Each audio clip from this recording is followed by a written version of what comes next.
Vai varat iedomāties savu ikdienu bez lielveikaliem? Bez iespējas jebkurā brīdī iegādāties to, ko sirds kāro. Un ko jūs teiktu par to, ja kādā no svētku reizēm saņemtu dāvanā lielu apelsīnu, nevis kārtējo tehnoloģijas brīnumu? Neiedomājami, vai ne? Un tomēr, ko nozīmē dzīvot laikā, kad visas mums tik ikdienišķās lietas ir kā īsts brīnums? To šodien arī mēģināsim noskaidrot.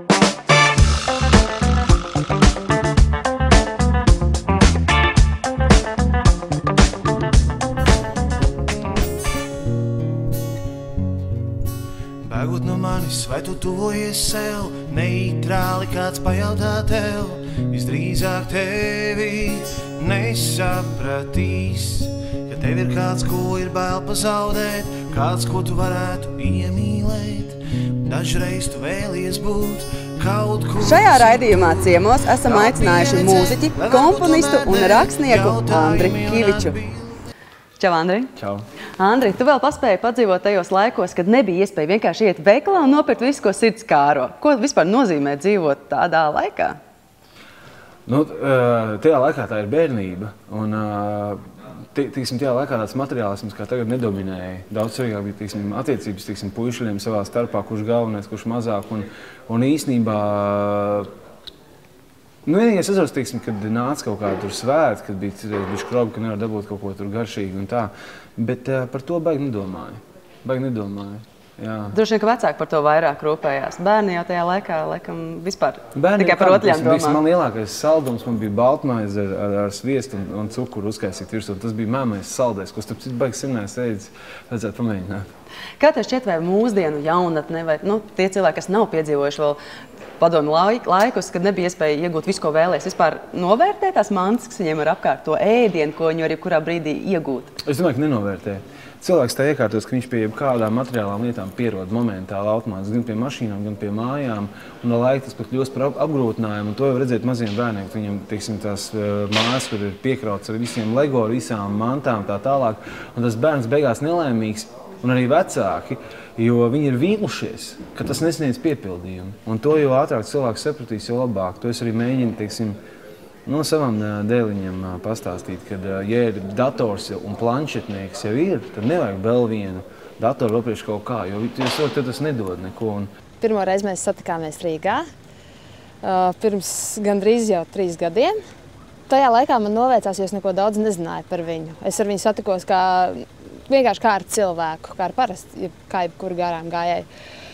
Satikāmies, sākām runāt, un pirmais viedoklis man radās to, ka viņš ir ļoti atvērts un ļoti atbildīgs cilvēks, jo viņš bija saplānojis pilnīgi visu, kas viņam nebija jāsaplāno, kas attiecās tikai uz mani. Viņš man to laiku vispār gandrīz nepazina, bet viņš visu bija saplānojis, viss bija noorganizēts, viss tika izdarīts.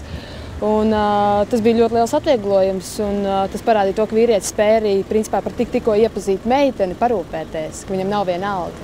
Tu jau pats pieminēji, arī tev ir bērni un 3 kopā.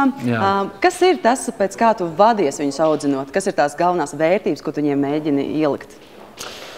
Pats galvenais jau, lai cilvēks, viņš ir laimīgs un priecīgs savas dzīves laikā. Tas ir pats galvenais, jo cilvēks jutās 3 veidos, principā cilvēks jutās. Vai nu labi, vai slikti, vai nekā. Un es gribētu, lai man, bērni pēc iespējas biežāk jutās labi.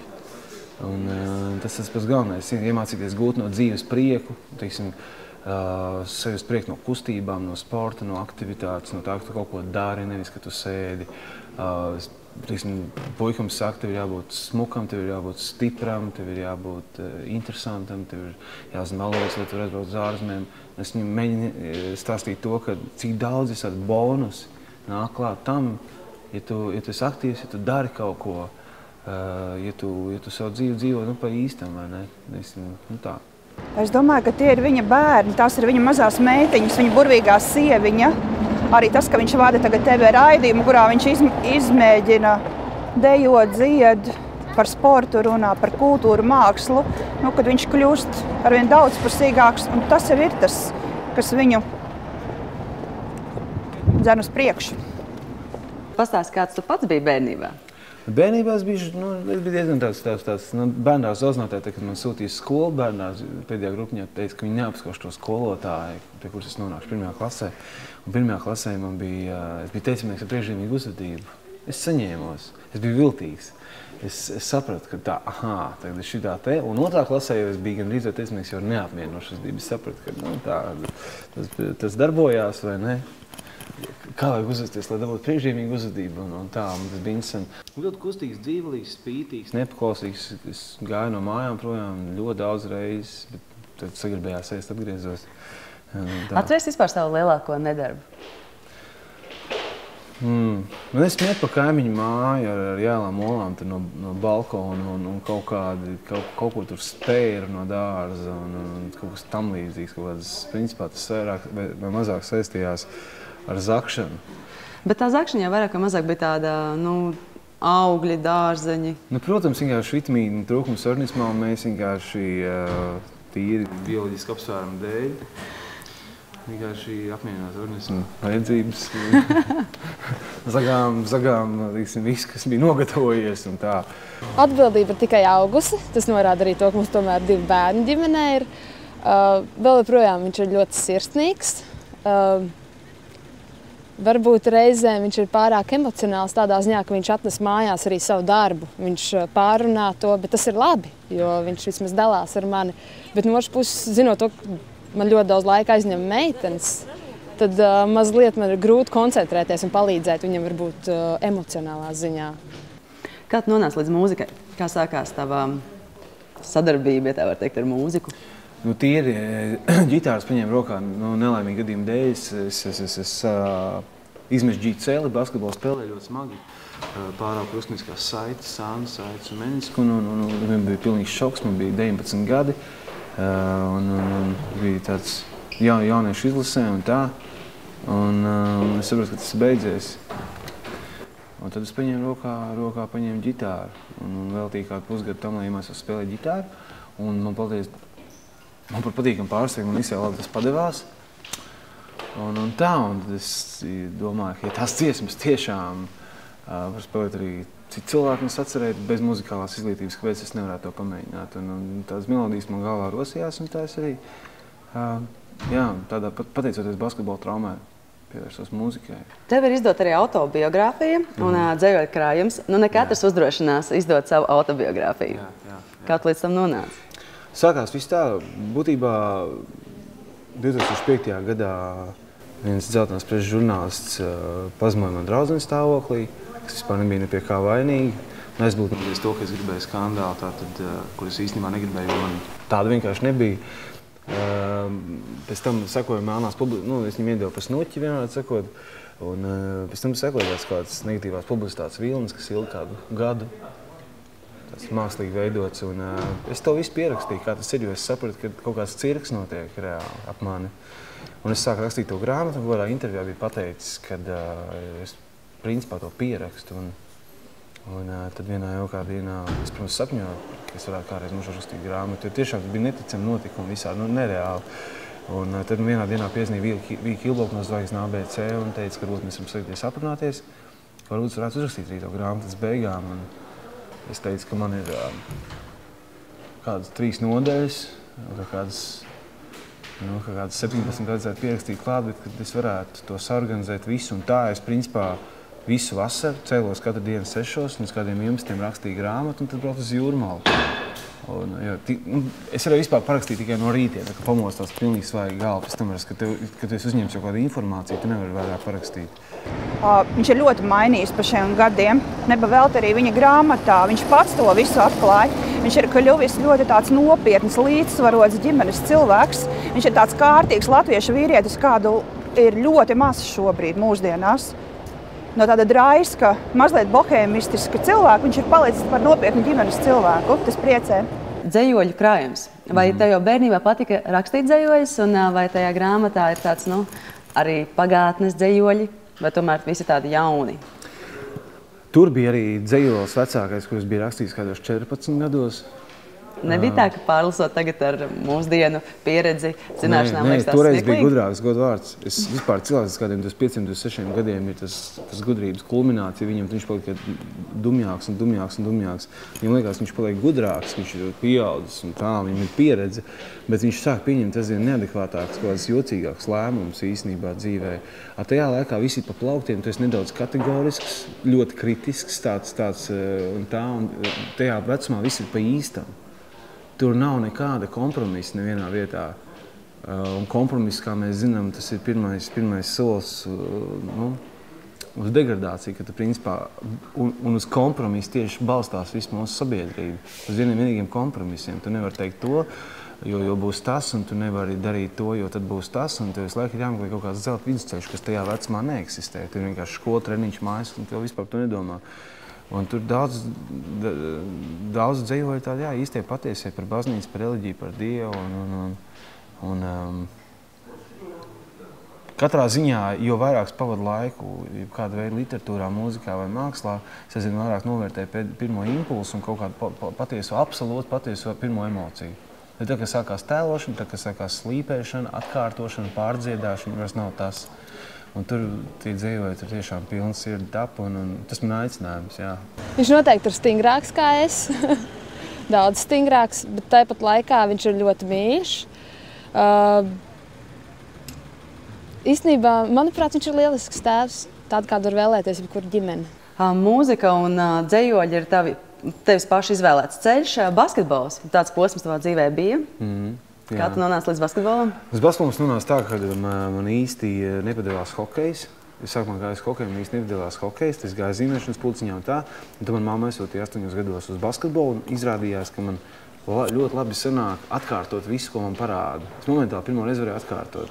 Tur 2 soli basketbolā, pustālo metienu palecienā, piespēli pret sienu, tur driblu. Un es drausmīgi fanātiski ar to saslimu. Es tiešām, man mamma teica, ka amerikāņu puisīši, kad driblē viņi zobus tīri, un es arī driblēju mājās ar labo roku un ar kreiso tīrīju zobus, un tad mainīju driblēju ar kreiso roku un labo tīri. Un es biju totāls fanāts, ārprātīgs, absolūts.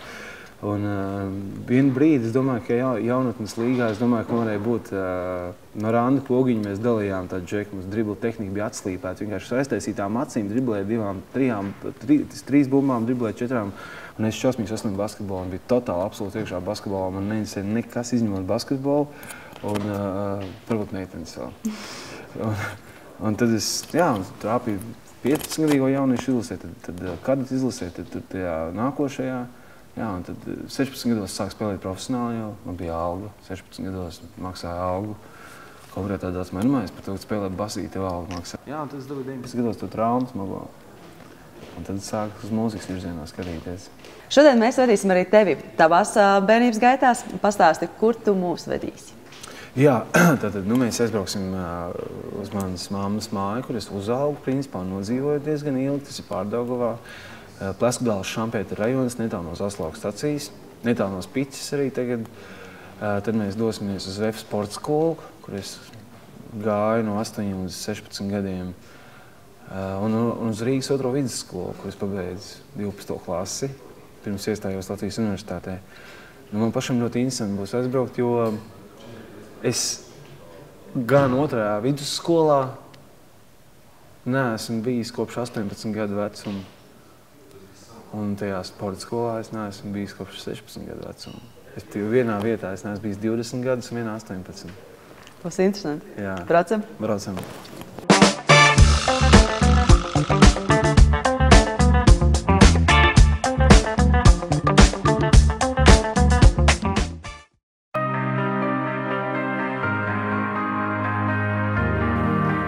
Šī mājā es uzaugu. Šī mājā Zāles ielā 9. Es uzaugu. Es saku, man bērnība asociējās to, ka visu laiku bija sports. Nemitīgs sports bija visu laiku. Futbols, volejbols, basketbols, datori nekā nebija. Un mēs katru vakaru spēlējam šiem te futeni šajā vietā. Spēlējam futbolu, un, protams, kaimiņiem ļoti dusmīgi bija, tāpēc, ka viņiem maipuķītis izspārdīja un tā. Bet agrāk te auga zemenes, gač to malu mēs iz zemenes spēlējām. Tur tā tur arī ķiršuņi aug un tā, un tad mēs tos ķiršus un ābolus tur, un, nu, tas bērnības zādzības, principā, tās, nu, ko viss stāst, nu, šinī dārzā. Ne mobilē, ne datori, televīzijā viena programma, centrālā televīzija, radio 2 programmas, dreibīts visiem brūnas, zils vai pelēkas, ja? Un tādā garā. Un es saprotu, ka mums vēl nebija telefons, tajā mājā bija telefons, un tad sarunāju, kad ies zvanīt, un tad gaidīs un 5 zvanīt, ja? Un ja nevarēja sazinīt neko, tad nāca atpakaļ un sarunāja, ka varbūt rītdien 5 atkal var pirms aiziet piezvanīt. Nav tā kā tagad, ka visiem mobilē.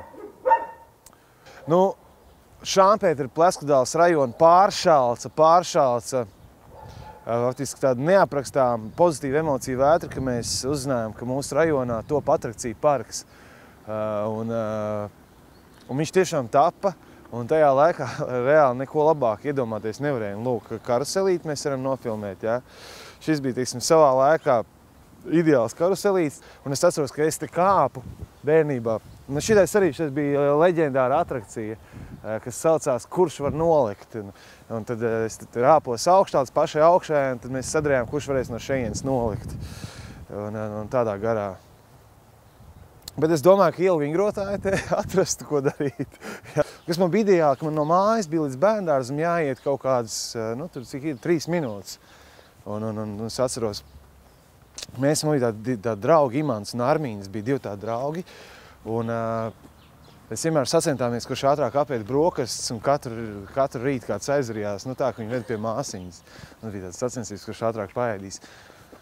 Agrāk šeit bija leģendārs pārtikas veikals, kurā, kad pēkšņi gaisā sāk virmot runas par to, ka būs krējums. Ceturtdien iespējams būs krējums. Un tad viss, saproties, kaut kādos 8 jau sapulcējās pie veikala, jo ir krējums, un bija tā, ka sievietēm bez bērna deva 300 gramus krējumu, ar bērnu 500 gramus krējumu. Un tad es ceļoju pie dažādām sievietēm, kā viņu bērns, lai viņas varētu iegādāties vairāk krējumu. Tāda bija laika. Un te bija viss tajā veiklā. Principā viss, bet tajā pašā laikā nekas, jo, teiksim, padomu laikā, ko es atceros, spieguši šajā veiklā, vienmēr bija kefīrs ar zaļo korķīti, iespiežamo foliju. Nu, tie, kas tajā laikā dzīvojuši, atcerāt. Kabači marinēti, sērkociņi, salckāpmaize, tomātu sula bija vienmēr. Un vienīgais salds, kas bija, tās bija piparmēta dražējs dabonams. Ja? Tā kā es, piemēram, kad ar basketbolu braucu uz Krieviju, kaut kādos 10 gados, 12. Es vedu mājās rozīnes, piemēram, kā nenormālāko ekstru, šerbetu tur. Mandarīnas. Vienmēr no Ļeņingradas ved kilogramu mandarīnu, ne? Bija, lai viens nestāst, ka padomu laikos bija baigi forši dzīvot, ja? Tas bija pilnīgākais ārprāts īstenībā. Padomu laikā redz, kuram bija tur savs kaut kas, tur, tiksim, bija jau cilvēki, kuriem, piemēram, Imantā dzīvoja cilvēki, kuriem bija blati. Es atceros, ka 22. autobusā brauc visi tādi sakumpuši, 41. brauc jau tur tādi labāk ģērbušies, jo klīd runas, ka tie, kas brauc 41. autobusā, kas dzīvo Imantā, ja, ka viņiem ir gali valūtas veikalos. Jā, man arī, kas klasē bija viens džeks, kuram mums bija klasē 2 džekiem Japāņu magnetofoni. Un viens no viņiem dzīvo Imantā, tik tiešām. Tad es viņu sarunāju, ka, teiksim, konkrētā dienā, ceturtdienā, man bija 2 kasetes, Pečšaboju, 2 kasetes, paldies Dievam, Sony, kur bija labā pusē Depeche Mode, otrā Pečšabojas. Un vēl viena kasete, kur bija Alphaville un kaut kāds bluesmens otrā pusē. Un es viņam teicu, klausies, mēs varam sarunāt, ka varbūt es varu aiziet pie tiem paklausīties savas kasetes. Un viņš teica, ka jā, bet ir viens nosacījums, ka viņam fāteris pateicis, lai te nevelkās nekāda klases biedra ar Agfa kasetēm. Jo tās rijot iekšā, nu maģis, 2 kasetnieks. Un es tā, manis Sony, paldies Dievam, tur bija jāpakrat, jāuzsit pa celtā, tā kasete, un tad jāliek iekšā, lai neierīja. Kas visu to stāsts, es saprotu, ka gadi ir pagājuši. Un tātad šis ir bērndārs, kurā es gāju un kur es absolvēju. Un kuru pirms 2 gadiem arī absolvēja manas dēls. Man bija baigi interesanti, kad mēs dzīvojam tur tajā mājā. Un es savu puiku vedu uz dārziņu katru dienu. Man bija baigi jocīgi, es viņu vedu uz to dārziņu, kur es pats gāju pa visiem tiem koridoriem. Un viss tās zāles un tās istabiņas izstāsta tagad 6 reizes mazāks nekā toreiz. Nu, padomu laikā viss tur atcerās. Bišķi tāds te raķetes. Tas arī bija vesels, šitā raķeta tiešām likās kā reāls kosmosa kuģis bērnībā. Un likās, ka tas ir vienkārši wow, ka viņi tiešām varētu arī atrauties un aizlidot tajā kosmosā. Un es tupēju iekšā kā īstā raķetē, ka viņi tur kaut kur lidos. Tagad jau viss ir baigi moderni. Tur agrāk bija tāds baseiniņš, kur bērni plunčājās. Es kā šodien atceros, mēs baigi plunčājāmies tādā karstā vasaras dienā. Un bija jānosklo kājas, tur bija zemi pie kājām, tad zina ārā. Un tā. Tur bija silīti, tur galīgie sīkie gāja silīti. Tur tādi vadītāji bija tāds dzeltenis pirmais žiguls kapēka viņai bija. Tad stingri vadītāji bija tādi. Un Noras audzinātāji, kas man bija, viņi vēl joprojām tur šancē. Un viņi vispār nav mainījusies. Viņi baigi labi izskatās. Es visiem ieteiktu aizbrauciet tur, kur jūs bērnībā grozījāties daudz. Baigi jocīgās sajūtas. Pēc foršas tādas.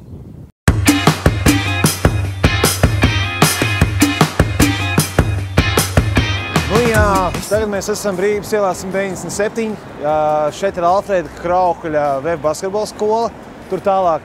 Uz šeien es no tur, kur es dzīvoju, braucu transportu sabiedrisko stundu pusotru katru dienu.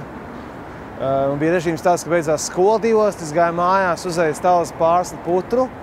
Un tad es kaut kā bišķi pamācījos, un tad 4 kāpu sabiedriskajā transportā, 5 un braucu uz šeien uz VF sporta skolu. Sezons treneris vienmēr teica, ka pirmais likums ir vienmēr uzlikt cepuru galvā pēc dušas, viņš teica. Pirmā vietā veselība, moda nāk pēc tam, kam tas slims būs vajadzīgs. Tā teica treneris Rimbinieks 80. gados. Un principā te nav mainījies nekas, pat šis te cīņu, mākslas cenas, viss ir, nekas nav mainīts.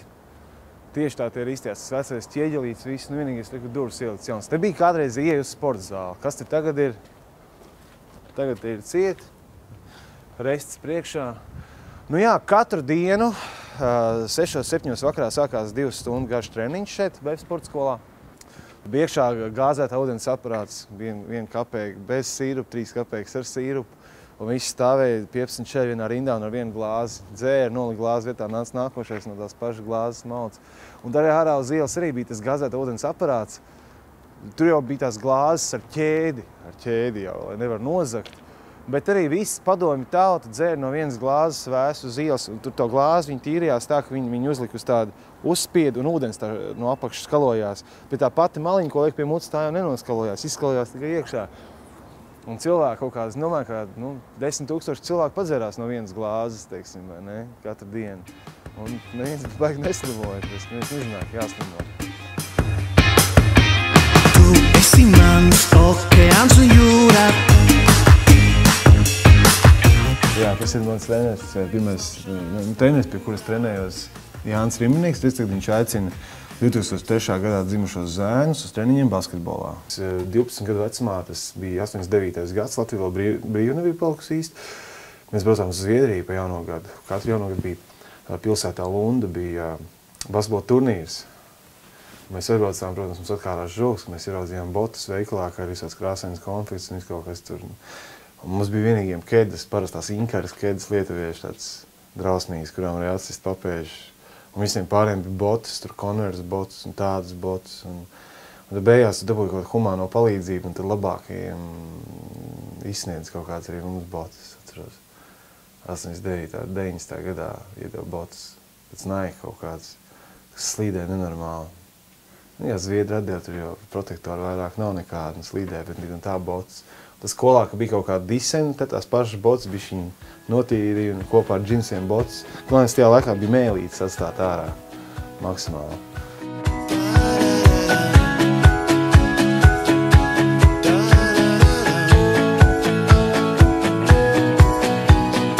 Diena maina dienu un pa vidu tu, starp bohēmu un prieku tīru nesen mākslotu, starp bāzu bērnu smiekļiem, tik tīriem tā kā gais.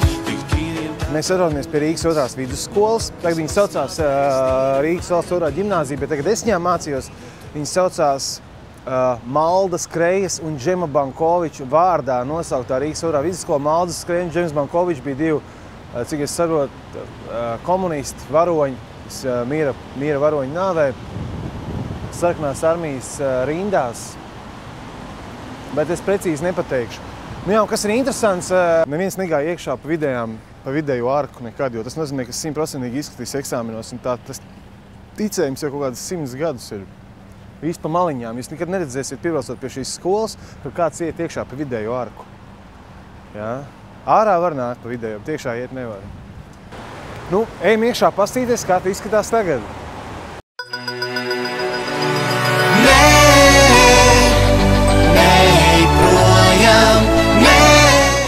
Tā ir mazā sporta zāle, un te es arī šeit es nācu starpbrīžos un spēlēju klavierus. Man liekas, tās pašas klavierus. Un es skatījos vispār tāds, romantisks džeks, vai ne? Es negāju stūri pīpēt, bet es spēlēju klavierus, un tā kā man nenormāli patika jumbraut, es mācēju nospēlēt šo te.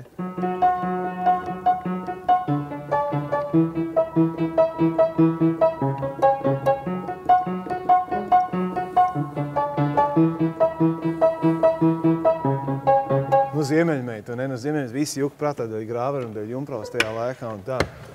Un tad vēl starpbrīdī, džekiem bija, zin kā, nāc starpbrīžos nav ko darīt, vai pievilksies pie stienīša. Man liekas, ka šitie varētu būt tie paši. Es ceru, ka viņi turēs. Ko labs. Es jau 16 gadus neesmu pievilcies pie šitā stienīša.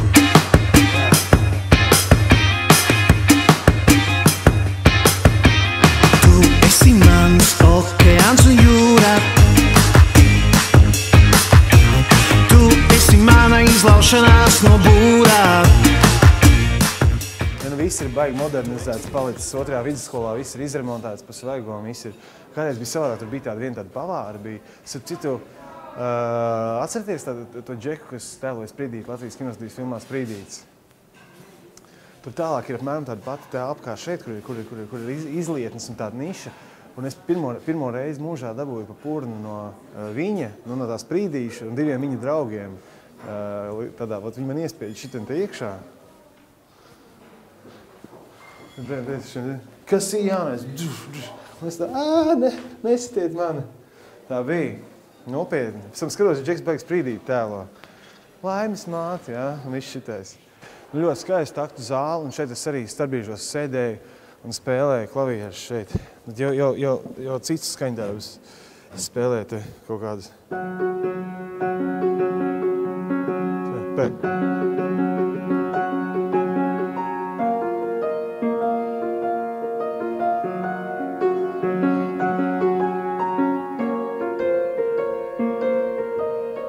Te koris stāvēja vienmēr izlaidumos, un tad dziedāja. Savējie sapratīs, kā dziesmā ir kliedziens.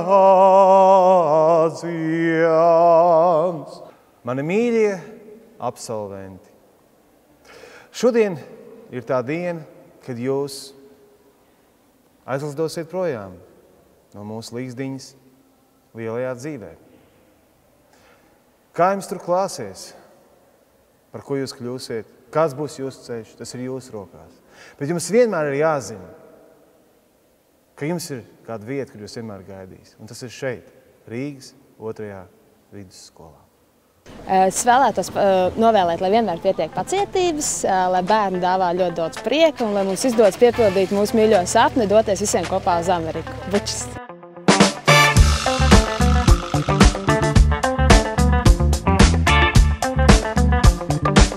Droši vien, ka mūsdienās ir ļoti grūti iedomāties, kā būtu, ja būtu. Un tomēr, ikreiz, kad liekat savā iepirkuma grozā kārtējo kāroto produktu vai mantu, aizdomājieties un novērtējiet to, kas mums šodien ir dots.